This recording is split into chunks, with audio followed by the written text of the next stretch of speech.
We are looking at tool set for problem solving, and specifically in this tool we are looking at viewing a problem from different perspective. Now if you look at the way this statement has been written, you can see that there is a difference between the first two tools, the fourth tool, and this particular tool.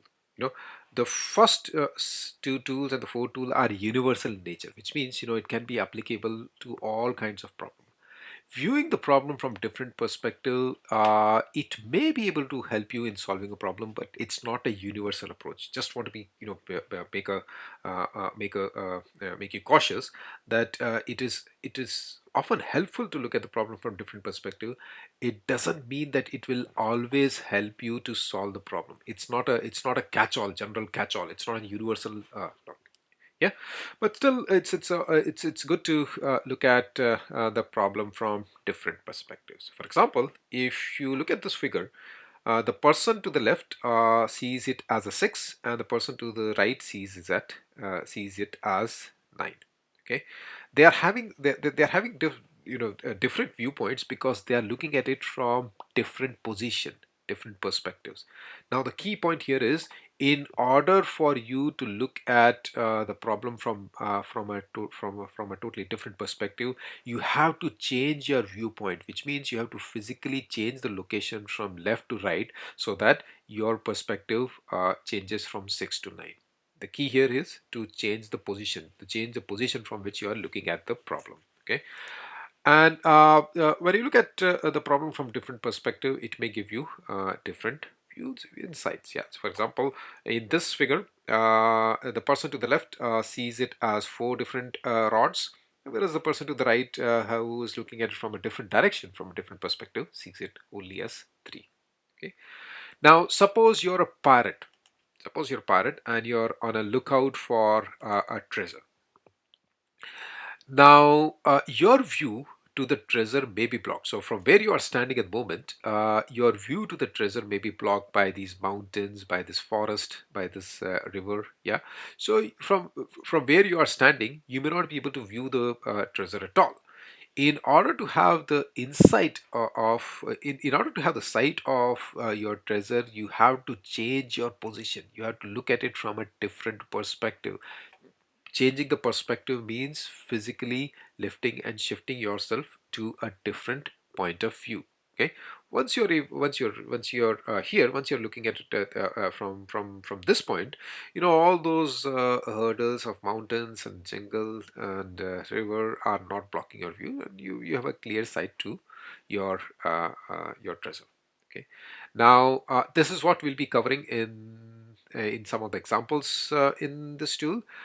Just to again make you cautious, it's very important that looking at the problem from different perspective may be useful. It is useful in many of the problems, but it's not a universal approach. Yeah, it may not actually lead you to solving a problem. Yeah, just look at this figure. Just because you're not able to solve the problem doesn't mean that by changing the perspective, by changing it, the physical location from which you're looking at the problem may help you to solve it. It may be able to solve it, but it's not necessary. It's not foolproof.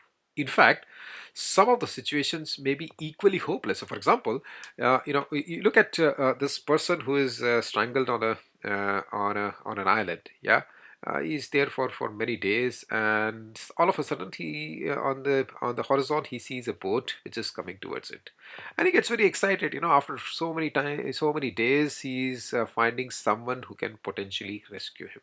Okay, but look at the same situation from the person who's on the boat. For the person who's on the boat, if you look at it from his perspective, this guy, this poor guy might have been on this boat for weeks together, without food, without water. Yeah, and he has been, just drifting across the ocean, and all of a sudden he finds a small island which gives him some hope. Yeah.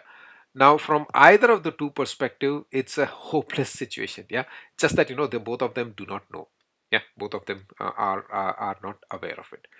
Uh, Similarly, changing the perspective may not able to solve the problem, but in many cases it is quite helpful. It may be able to solve the problem. Let's take an example. Yeah. So for example, how many four-digit integers from 1000 to 9999? 1000 and 9999 are the smallest and the largest four-digit integers. How many of these four-digit integers have at least one digit repeated? At least one digit is repeated. So for example, in 1000, you see that 0 is repeated, not just twice, but it is repeated three times. In 9999, this 9 is repeated four times. So in the range from 1000 to 9999, you are supposed to find all those numbers. How many of them are there such that at least one digit is repeating? Yeah. So let's look at some random example, just to give you an insight to the problem. Let's look at 2572. If you look at 2572, it's a four-digit number. It is in the range 1000 to 99, and it has the repetition of digit 2.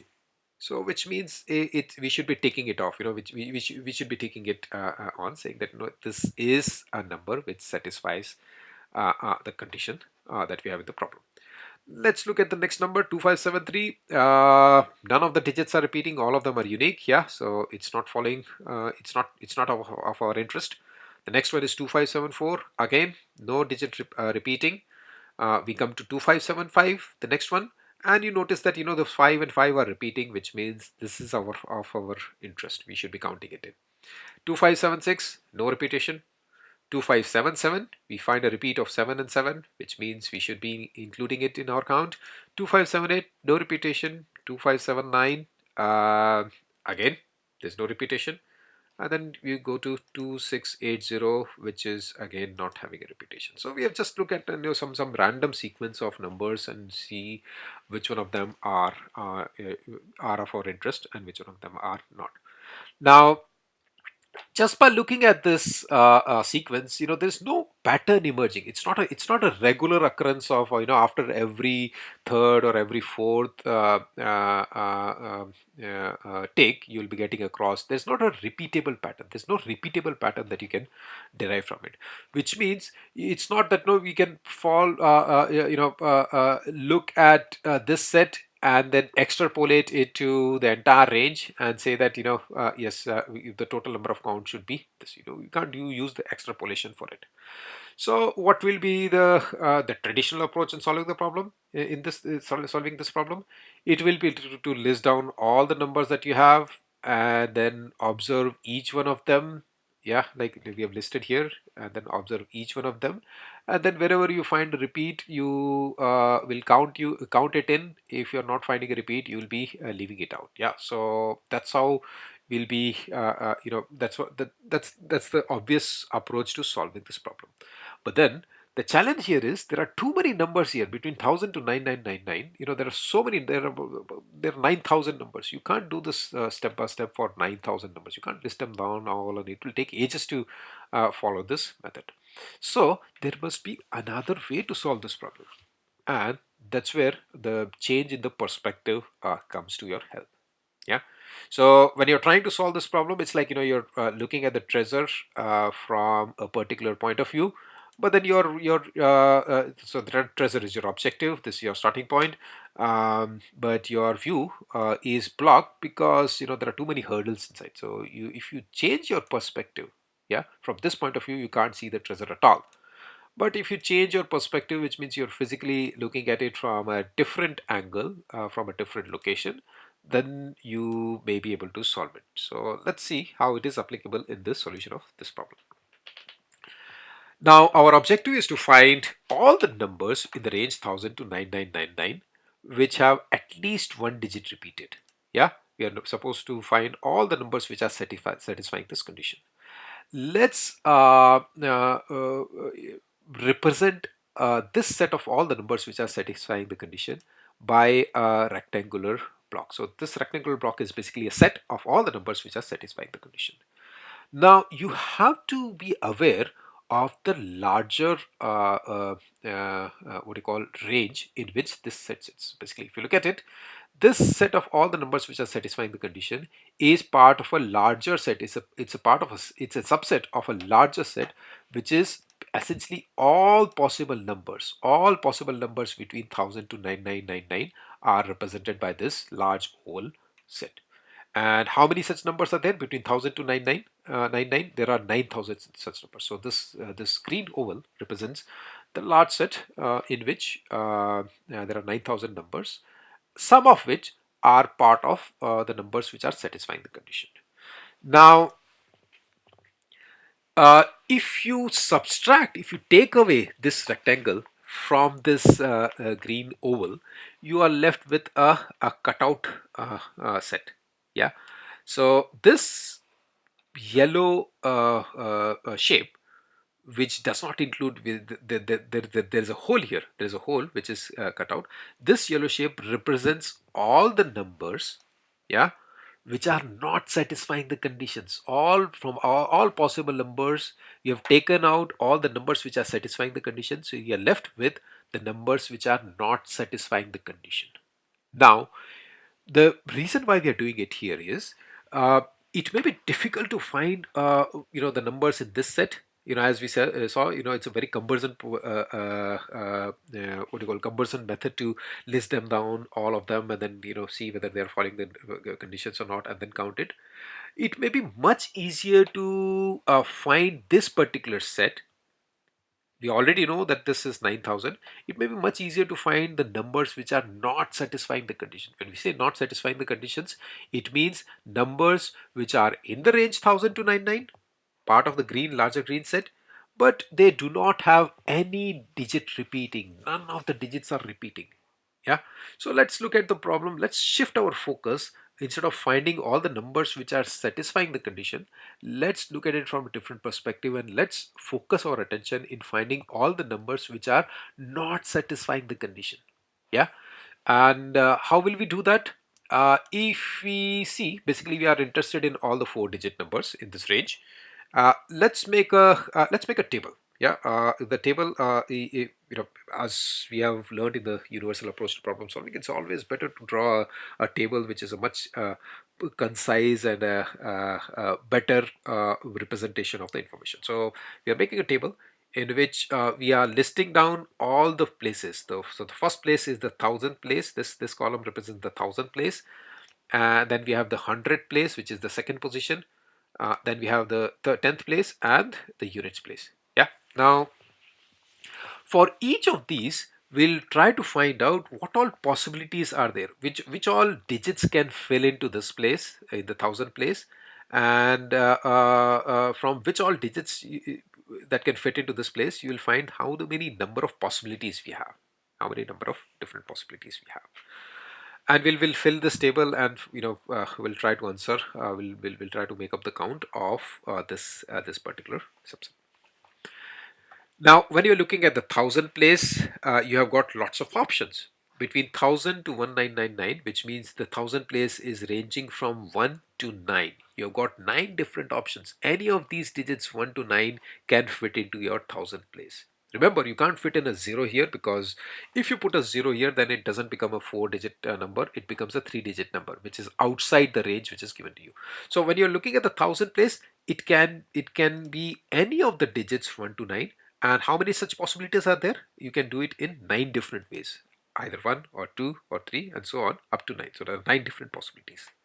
Once you have filled in your first place, which once you've filled in your 1000 place, then because your objective is to find a number which is not having any digit repeating, you out of these 9 possibilities that you have, one of the digit is already used up. We don't know which digit, but out of this 9, one is definitely ruled out when we come to the 100 place. You're left with only 8 out of these 9 numbers, eight out of these 9 digits which can fit into your 100 place, so as to not having any repetition. Now, in addition to 8 out of 9, you now also have the flexibility of using 0, because 0 could not be used in the 1000 place, but it can now be used in the 100 place. So the 100 place can be filled by any of the digits from 0 to 9, except the one which has been previously used in the 1000 digit. Yeah.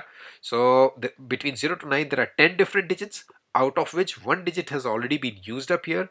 You've got 9 options. You've got 9 options here. One is taken off in the thousand place. So this can be filled in 9 different ways. Then we come to the 10th place. When we come to the 10th place, out of, we have already used up 2 of them. The first is used for the thousand place, the second is used for the 100 place.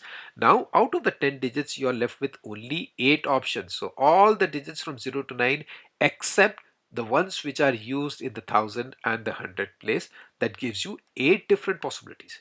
Yeah. Likewise, once you have filled in the 10th place, you are blacking out another possible digit. So you're left with 7 choices when you come to the 4th place. The 4th place can be any of the digits from 0 to 9 except for the 3 digits which have been used in 1000, 100 and the 10th place. So which means it can be filled in 7 different ways. Now the key point to note here is all these places can be filled in independently. When I say independently, it means, for each of these 9 ways that you have used here, there can be 9 possible ways for filling in the 100 place, 8 possible ways for filling the 10th place, 7 possible way of filling the units place, which means if you have to look at it holistically, the number of numbers which are satisfying which are not satisfying the condition of repeatability are 9 into 9 into 8 into 7. So that's 9 into 9 into 8 into 7, which if you calculate is 4536. Now coming back to our the previous slide, when we talked about the sets and subsets, we are supposed to find the numbers which are satisfying the condition, which were identified by this rectangular block. We know that the superset is all possible numbers between 1000 to 9999, which is 9000, and then we changed our perspective to find all the numbers which are not satisfying the conditions, which were 4536. Yeah, so our objective is obtained by subtracting the numbers which are not satisfying the condition from all possible numbers. So from 9000, if you subtract 4536, you'll be left with 4464, which is the number of numbers in this range which are satisfying the condition. Yeah. Now notice, in this case, you are lucky enough to change the perspective and solve the problem. But just to re-emphasize, just changing the perspective may or may not help you. It's always better to have it as a toolkit, but be aware that sometimes it may work, sometimes it may be equally hopeless. You have just seen a free sample video in which just one of the many tools in our problem-solving toolkit was practically applied to solve just one very difficult problem. To get even more benefit, please also have a look at the other videos available on a variety of problem-solving tools offered to you in our toolset. However, just watching these sample videos is like just glancing at the tip of an iceberg, whilst much more remains unexplored. It's like only watching the entrance of a gold mine without entering it, when the entire gold mine is available to you up for grabs. If you want your child to become proficient in solving hundreds of the toughest problems that any child in their age group will ever solve, anywhere on the globe, if you want these techniques, the entire problem-solving toolset, to become a natural instinct, then please sign up with YoungThinks. YoungThinks courses are available according to age group and will expose your young thinker to hundreds of such problems, till a point comes when these tools become an inseparable part of their brain's DNA. Something that they will invoke automatically and unconsciously when they face a problem. For a moment, think of the mental and intellectual transformation brought about by such a course in your child. Think of the confidence your child will possess once they internalize the full Thinking Skills Toolkit. Visualize the attitude with which your child will approach their studies at school, including any subjects that they may find difficult at the moment. Think of the kind of adult your child will grow into, fully equipped with the Thinking Skills Toolkit. What kind of professional achievements can an individual who has the mindset of a problem solver reach? And to put it in a very crass way, what kind of earnings this individual who knows how to think and solve any problem will make? The success, once you achieve it as a problem solver, is not just restricted to maths or physics or subjects in your studies. It percolates to all walks of life. It makes you a well-rounded, confident, and complete individual. The fact that no school in the country, no tutor in the country offers it, makes YoungThinks courses a unique skill set to acquire. Now you may be wondering, who all have benefited from this course? The beneficiaries include 1. Child Genius National Finalists, 2. Prize and medal winners at National Maths Olympiad, 3. Children with IQs at par or above Einstein and Stephen Hawking, 4.